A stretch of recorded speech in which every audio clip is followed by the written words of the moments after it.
გამარჯობა ხალხო, ეს არის ჩართვა სააპელაციო სასამართლოდან მურუსიძე ჩინჩალაძის სამფლობელოდან. აგერ არის სააპელაციო სასამართლოს შესასვლელი. აქ დღეს იმართება რამდენიმე პროცესი სარჩელებზე, რომელიც ეხება ფარულობის დარღვევას სასამართლოში და სხვა დარღვევებს. გასაჩივრებულია, იცით და იყო განხილვები, თეთრი წყაროს სასამართლომ და სხვა რამდენიმე მოსამართლემ გამოიტანა გადაწყვეტილებები და დაადგინა დარღვევები. შემდეგ ეს გასაჩივრდა უკვე შემდეგ ეტაპზე, იცით რომ სამეტაპიანია ხო პროცესი, გასაჩივრდა აი აქ.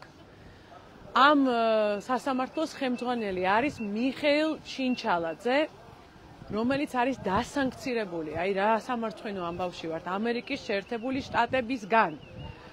აქვე არის მოსამართლე ლევან მურუსიძე. მე ხო წიგნიც მაქვს ამაზე დაწერილი, რა არის, ვინ არის სისტემა, იქ წერია ყველაფერი, ვინ არის და ვინ არის ამ სისტემის სათავეში, კლანი.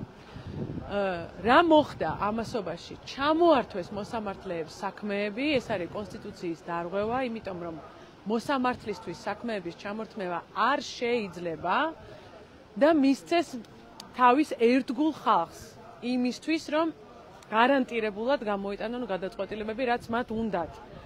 სასამართლო არის მონოპოლიზირებული, არ შემიშვეს დღეს აქ ნახავდით კადრებს ტელევიზორში. მონოპოლიზირებულია, კორდონია და მართლა, აი ძველი გირგვლიანის, რობაქიძის პროტესტების დროს მინახავს მე ასეთი ქცევა და ასე კორდონით გამაგრებული სასამართლო პროცესი. დეჟავიუ მაქვს, ეს ყველაფერი ნანახი გვაქვს, როგორც მთავრდება, ისიც ნანახი გვაქვს. ზუსტად ამ სიტუაციაში ვიყავი მე 15 წლის წინ, 2006-2007 წლებში ეს ბრძოლები იყო და ასე იყო გამაგრებული მაშინაც სააპელაციო სასამართლო. და რითი დამთავრდა, ეგ გასაგებია. ჩვენ ეხა დღეს არის მინდა ჩაგაყენოთ საქმის კურსში, რომ არის ხდომა გერმანიის პარლამენტში, ბუნდესტაგში და იქ მივა ეს შეტყობინება ამ პროცესების შესახებ. ასევე ძალიან დიდი შეხვედრა ევროკავშირის ბუდაპეშტში, უნგრეთში და უნდა გვახსოვდეს, რომ დღეს მხოლოდ 10 სახელმწიფოს ყავს აღიარებული ეს პარლამენტი. მარტო 10 სახელმწიფოს. მათ შორის არის ვენესუელა, რომელიც არც აღიარებს საქართველოს ტერიტორიულ მთლიანობას. წარმოგიდგენიათ?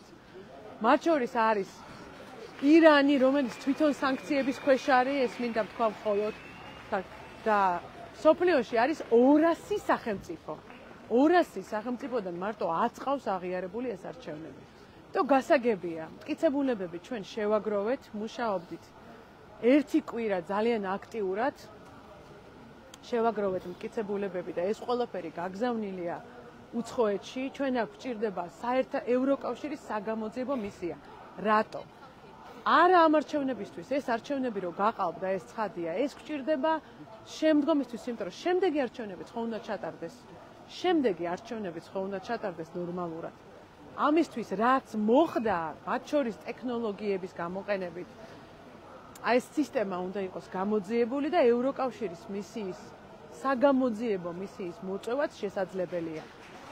აი ხალხი ვართ ბევრი, მინდა გითხრათ, ყველა ვინც ამ დღეებში წერს ინტერნეტში და ბაქიბუქობს, რომ პროტესტი სად არის, აგერ არის, მთელი დღე აქ არის პროტესტი, დღეს სააპელაციო სასამართლოსთან, ასევე ყველას შეუძლია, მე მინდა გითხრათ, რომ რა ვიცი მე პროტესტებს ვაწყობ საქართველოში ბოლო 20 წელია და 3 წელია ვარ პოლიტიკოსი.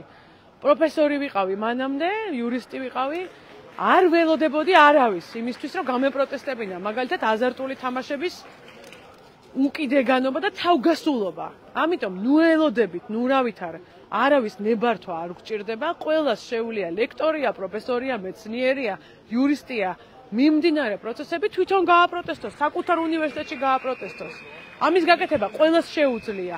თქვენ შეგიძლიათ უცხოეთში რო ხართ, რა გაგიკეთეს საელჩოებმა, რა გაგვიკეთეს საელჩოებმა, მაგ უნამუსწოებმა, ხალხმა გადაიარა მართლა უამრავი კილომეტრები და დოლარები დახარჯა, 1000 უამრავი ფული და არ მოგცეს ხმის მიცემის უფლება. ხო და ამათაც შეგიძლიათ მოუწყოთ პროტესტები მაგ საელჩოებს ლონდონში და ყველგან ბრიუსელში, სადაც ვინც ეს გააკეთა. და ჩვენ ვინც ვართ დღეს, აგერ არის, ნახეთ, შემადგენლობა, დღეს პატრიოტი ადამიანები მოვიდნენ, ეს პროტესტი სხვადასხვა ფორმით გაგრძელდება, გამოძიების მოთხოვნა გაგრძელდება, მტკიცებულებების მოთხოვნა გაგრძელდება და აი სასამართლო რო ასე დღეშია და 200 კაცის რო ეშინიათ რო შიგნით შევალთ, ეს მე უკვე ნანახი მაქვს. გეუბნებით, გადახედეთ კადრები და 2006 და 7 წლების სასამართლოები ნახეთ. ამ დღეში ჩაიგდო ქართულმა ოცნებამ თავი. ესა აქ სამარცხვინო. და ყველაზე მთავარი რა არის, რომ ის რაც მათ უნდოდათ, რომ მარტო ნაციონალური მოძრაობა ყოლოდათ ოპონენტად, ეს აღარ არის. აქ ბევრი ოპოზიციაა, 4 დიდი ოპოზიციური გაერთიანებაა, სხვა და სხვა. და ჩვენი ამომრჩევლები ყავს ყველას და ჩვენი ამომრჩეველი როგორც ცვლის საჭიროთ, ისე ვიბრძვით. ამის თქმა მინდოდა, ეს ყველაფერი გაგრძელდება, ახლა ველოდებით, რა თქმა უნდა, სასამართლოს გადაწყვეტილებას, აქ ოპტიმიზმის საფუძველი არ აგვაქვს, ეხლა ჩინჩალაძეს სასამართლო რას გაგვიკეთებს. მაგრამ კიდევ ერთხელ დადასტურდება ეს გისოსები, აგერ ხედავთ, რომელშიც ესენი ჩასხდნენ. ეს არის ამის სიმბოლო. აბა დროებით.